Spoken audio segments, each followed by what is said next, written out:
জামাত যখন ভেঙে যাবে, ইসকন নয়, উগ্রবাদী হিন্দু নয়, যারাই আমার বাংলাদেশের দিকে তাকাবে, যারাই আমার ইসলামের দিকে তাকাবে, একটাকে বাংলা জমিতে পাড়াতে দেব না।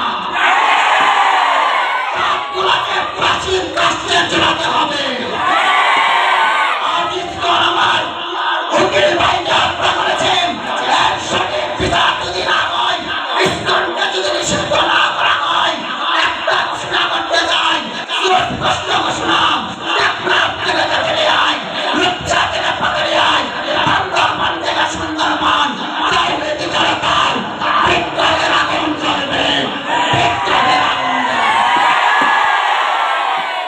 আমরা বলেছিলাম আমাদের উত্তরগণ নরসিংদী প্রান্তিগুলো মাদারিসুল কওমিয়া বাংলাদেশ থেকে বলেছিল এই ইসকনের অবৈধ দখল করা, এই আমাদের নদীকে দখল করে রেখেছিল, 24 ঘন্টার ভিতরে সেটা সরাতে হবে, সরাতে বাধ্য হয়েছে, ঠিক কিনা?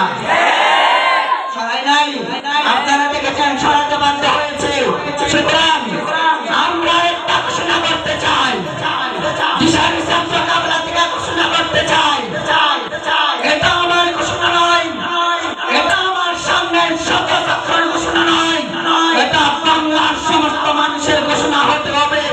যদি ইসকনকে নিষিদ্ধ না করা হয়,